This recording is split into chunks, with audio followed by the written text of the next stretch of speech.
வணக்கம் நண்பர்களே, welcome to my channel. இன்னைக்கு இந்த வீடியோவில் எதை பற்றி பார்க்க போகிறோம் அப்படின்னா, துரைமுருகன் அதாவது ஸ்டாலின் பிறந்த நாள் அப்படிங்கிறதுனால அவர் பேசின பேச்சு எந்த அளவுக்கு வைரல் ஆச்சு அப்படிங்கிற அந்த ஒரு விஷயத்தை பற்றியும், அது மட்டும் இல்லாமல் மயிலாடுதுறையில் விஜயோட தொண்டர்கள் என்ன செஞ்சாங்க அப்படிங்கிற அந்த ஒரு விஷயத்தை பற்றியும், அதையும் தாண்டி டிஆர்பி அப்படிங்கிற கருத்து கணிப்பு அப்படிங்கிற பேரில் ஒரு சில தொலைக்காட்சிகள் நடத்தின அந்த ஒரு விஷயத்தை நம்ம எப்படி பார்க்குறோம் அப்படிங்கிற அந்த ஒரு விஷயத்தை பற்றி தான் இந்த வீடியோவில் பார்க்க போகிறோம். வாங்க பார்க்கலாம்.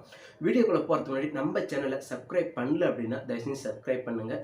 ஏன்னா உங்களுடைய ஒவ்வொரு சப்ஸ்கிரைப் தான் எனக்கு அடுத்தடுத்த வீடியோ போகிறதுக்கு அவ்வளோ மோட்டிவேஷனாக இருக்குன்னு சொல்லலாம். அது மட்டும் இல்லை, புது சேனல் அப்படிங்கிறதுனால உங்களுடைய சப்போர்ட் ரொம்ப ரொம்ப அவசியம். என்னுடைய வீடியோ உங்களுக்கு பிடித்திருந்துச்சு அப்படின்னா மறக்காமல் லைக் பண்ணுங்கள், ஷேர் பண்ணுங்கள். இல்லை எனக்கு சுத்தமாக வீடியோ பிடிக்கல அப்படின்னு நினச்சா கூட அதை நம்மளுடைய கமெண்ட் செக்ஷனில் உங்களுடைய கருத்துக்களை பதிவிடுங்க, அதையும் வரவேற்கப்படுகிறது. சரி, வாங்க வீடியோக்குள்ளே போகலாம். முதல்ல துரைமுருகன் அவர்கள் ஸ்டாலினோட பிறந்தநாள் அன்னைக்கு என்ன பேசினாரு அப்படிங்கிறத பார்க்கலாம். என்ன அப்படின்னா, இங்கே நிறைய விஷயங்கள் அவர் பேசினாரு. அதில் அந்த அளவுக்கு பெரிய முரண்பாடு இல்லை. ஏன்னா அவருடைய ஸ்டாலினை, அவருடைய தலைவரை அவங்க என்னன்னாலும் புகழ்ந்து பேசுவாங்க. அதில் எந்த ஒரு மாற்று கருத்துமே இல்லை. இன்னும் சொல்ல போனால் வாரிசு அரசியல் அப்படிங்கிற ஒரு விஷயத்த கூட அவர் பேசினாரு. அதில் கூட நமக்கு பெருசாக முரண்பாடு இல்லை அப்படின்னு தான் சொல்லலாம். இங்கே நிறைய பேர் பார்த்துட்டு இருக்கலாம், ஏன் வாரிசு அரசியலில் உனக்கு முரண்பாடு இல்லை அப்படின்னு.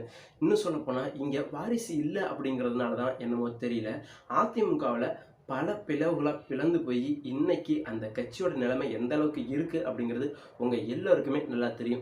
அப்படிங்கிறப்ப ஒரு வாரிசு இருந்துச்சு அப்படின்னா அந்த கட்சியை வழி நடத்துறதுக்கு சாதகமாக இருக்கும். அது மட்டும் இல்லாமல் அந்த வாரிசு அரசியல் பண்ணுறப்ப இங்கே பிடிச்சவங்க மட்டும்தான் அவங்க கூட இருக்க போகிறாங்க, மீதி இல்லைன்னா எல்லாம் விலகிக்க போகிறாங்க. அப்படிங்கிறப்ப அது ஒன்றும் பெரிய இஷ்யூ இல்லை அப்படிங்கிற மாதிரி தான் எனக்கு தோணுச்சு. இன்னும் சொல்லப்போனால் மதிமுக வெளியே வரத்துக்கு காரணமே இங்கே திமுகவில் வாரிசு அரசியல் இருந்தது அப்படிங்கிறது தான். ஆனால் அந்த கட்சி இப்போ எங்கே நிற்கிது அப்படின்னு பார்த்தீங்கன்னா அதே திமுக கூட தான் நிற்கிது.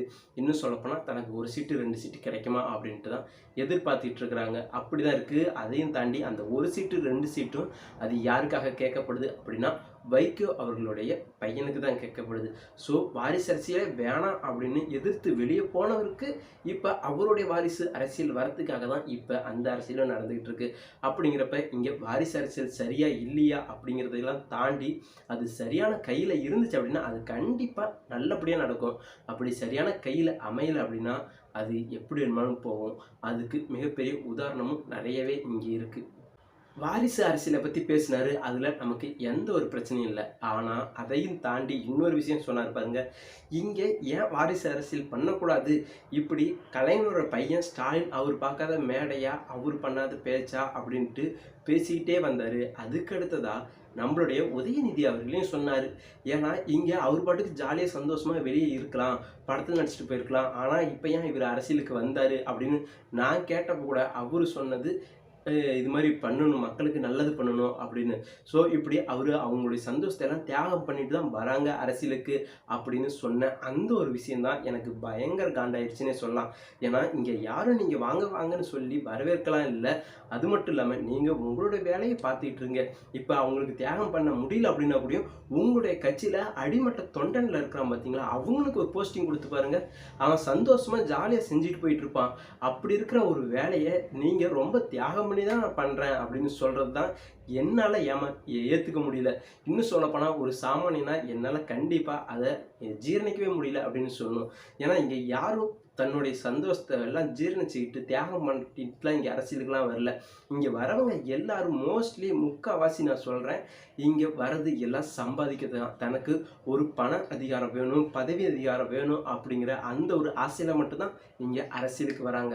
மக்களுக்கு நல்லது பண்ணணும் அப்படின்னு நினைக்கிறவங்க இங்கே கோடி கோடியாக யாரும் செலவு பண்ண போகிறதில்ல. அந்த செலவு பண்ண காசையெல்லாம் எடுக்கிறது மட்டும் இல்லாமல் நான் சொல்கிறது தான் இங்கே நடக்கணும் அப்படிங்கிற அந்த ஒரு அதிகாரத்தை பிடிக்க தான் இங்கே வந்துட்டு இருக்கிறாங்க அப்படிங்கிறது தான் நிதர்சன உண்மையும் கூட. அப்படி இருக்கும் பட்சத்தில் தான் இங்கே துரைமுருகன் பேசின அந்த ஒரு விஷயம் எனக்கு ரொம்பவே ஜீரணிக்க முடியாத அளவுக்கு இருந்துச்சுன்னு சொல்லலாம். இன்னும் சொல்லப்போனால் இங்கே மற்ற கட்சியில் கூட இந்த அளவுக்கு சொல்கிறாங்களா அப்படின்னு தெரியல. ஆனால் இவங்களுடைய சந்ததிகளை வர வைக்கிறதுக்காக என்னென்ன உருட்டு ஊட்டிகிட்டு இருக்கிறாங்க அப்படிங்கிற மாதிரி தான் தோணுச்சு. விஜயோட ரசிகர்கள், தொண்டர்கள் அப்படின்னு சொல்லலாம், அவங்க எல்லாம் மயிலாடுதுறையில் அங்கே இன்னைக்கு +2 எழுத போகிற மாணவர்களுக்காக பென்சிலும் பேனாவும் கொடுத்து ஆல் தி பெஸ்ட் சொல்லி பணி அனுப்பிச்சு வைக்கிறாங்க. ஸோ இந்த ஒரு விஷயம் ரொம்பவே பாசிட்டிவ் அப்படின்னு கூட பார்க்கலாம். அதையும் தாண்டி இது அரசியல் இருக்குது அப்படிங்கிறதையும் பார்க்கலாம். அதுலேயும் எந்த ஒரு மாற்று கருத்துமே இல்லை. ஸோ நல்ல விஷயங்கள் யார் செஞ்சாலும் சரி, அது திமுக, அதிமுக, ஏடிஎம்கே, டிஎம்கே, சரி நாம் தமிழர் கட்சி, பாஜக அப்படின்ட்டு எந்த கட்சி செஞ்சாலும் சரி, தமிழக வெற்றி கழகம் அவங்க செஞ்சாலும் கூட சரி, யாரும் இங்கே மாற்று கருத்து சொல்ல போகிறதில்ல. அதை வரவேற்க தான் போகிறோம். ஆனால் இங்கே அதுக்கு எதிராக ஒரு விஷயம் பண்ணுறப்ப தான் இங்கே எல்லாருமே கொந்தளிச்சு போகிறாங்க.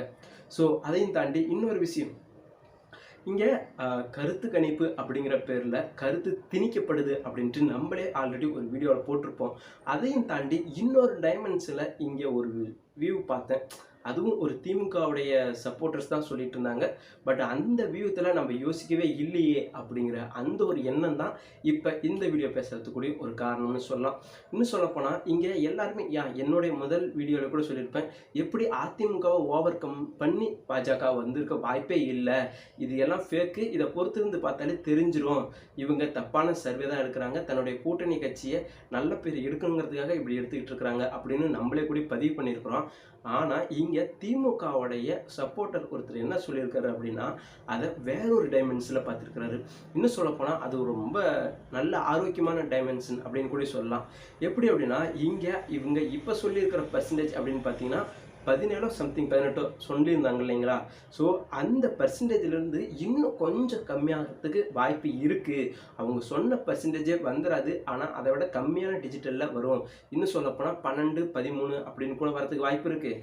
அப்படி இருக்கும் பட்சத்தில் இங்கே எல்லாருமே கேட்கக்கூடிய கேள்வி என்ன அப்படின்னா, சாதாரண பொதுமக்கள் எல்லாருமே, அதாவது பாஜகவுடைய ஹேட்டர்ஸ் கூட அப்போ என்ன சொல்லுவாங்க அப்படின்னா, உங்களுடைய கருத்து கணிப்பு பொய்யா போச்சு பார்த்தியா, உங்களுடைய சதவீதம் இவ்வளோ தான் அப்படின்னு சொல்கிறதுக்கு தான் நிறைய வாய்ப்பு இருக்குது.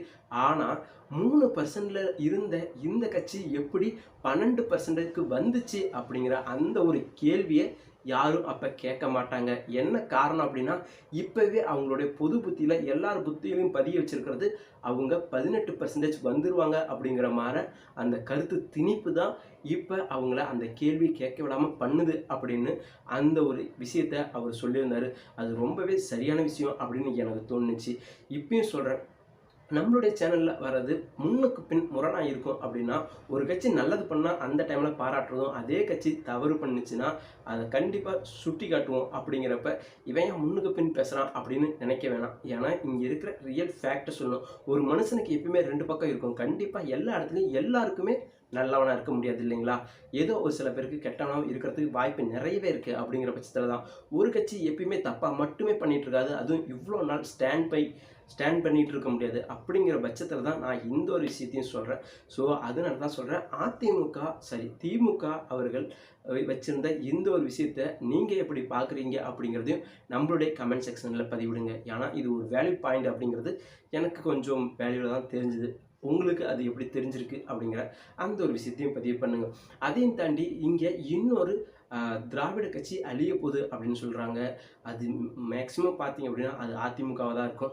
இங்கே பாஜகவுடைய பிளானே என்ன அப்படின்னா, பிளான் மட்டும் இல்லை, அவங்க கடந்த வரலாறையும் திருப்பி பார்த்தீங்க அப்படின்னா ஒவ்வொரு ஸ்டேட்லேயும் ஒவ்வொரு மாநிலத்திலுமே சரி, அவங்க ஒரு கட்சியோட கூட்டணி வைக்கிறாங்க, அந்த கட்சி கூட போயிட்டு அதை 2ஆக பிளவுபடுத்துகிறாங்க, அதை உடைக்கிறாங்க, பின்னாடி அவங்கள தன்னந்தனியாக விட்டுட்டு அவங்கள சாப்பிட்டு அது மூலிமா இவங்க வளர்ந்து வராங்க அப்படிங்கிற மாதிரியான ஒரு பார்வை, ஒரு டைமென்ஷன் இருக்க தான் செய்யுது. அதுதான் இங்கே தமிழ்நாட்டிலையும் நடந்திருக்கு. முன்னாடி எங்கெங்கே நடந்துச்சுன்னு உங்கள் எல்லாத்துக்குமே தெரியும். சிவசேனா கட்சியில் நடந்தது இதுதான். ராஜஸ்தானில், மத்திய பிரதேஷ், பீகார் அப்படின்ட்டு, மகாராஷ்டிரா அப்படின்ட்டு எல்லா இடத்துலையும் இதே மாதிரியான விஷயங்கள் தான் நடந்துகிட்ருக்கு. அப்படி நடந்துகிட்ருக்கிற கட்சியில் இங்கேயும் அதே மாதிரி நடந்திருக்கு. அப்படிங்கிறப்ப அதுக்கடுத்து தான் இவங்க பிளான் பண்ண போகிறது இதுதான் அப்படிங்கிற மாதிரியான ஒரு விஷயந்தான். இவிஎம் மிஷினை வச்சு தன்னுடைய ஓட்டு விகிதத்தை உயர்த்திக்கலாம் உடனே டாப்பில் அப்படிங்கிற அளவுக்கு செய்யறதுக்கு முன்னாடி அதை மக்களுடைய மனசில் புகுத்திடணும் அப்படின்னு அவங்க அந்த திட்டத்தை தான் இங்கே செயல்படுத்தியிருக்கிறாங்களோ அப்படிங்கிற ஒரு எண்ணமும் எனக்கு வந்திருக்கு. என்னுடைய இந்த பதிவு உங்களுக்கு பிடித்திருந்துச்சு அப்படின்னா மறக்காமல் லைக் பண்ணுங்கள், ஷேர் பண்ணுங்கள். முக்கியமாக நம்ம சேனலை சப்ஸ்கிரைப் பண்ணுங்கள். உங்களுடைய ஒவ்வொரு சப்ஸ்கிரைப் தான் எனக்கு அடுத்தடுத்த வீடியோ போகிறதுக்கு அவ்வளோ மோட்டிவேஷனாக இருக்குன்னு சொல்லலாம். அது மட்டும் இல்லாமல் என்னுடைய கருத்து உங்கள்கிட்ட மாறுபட்டு இருந்துச்சுனாலும் அதை நீங்கள் என்னுடைய கமெண்ட் செக்ஷனில் நீங்கள் பதிவிடலாம், வரவேற்கப்படுகிறது. நன்றி, வணக்கம்.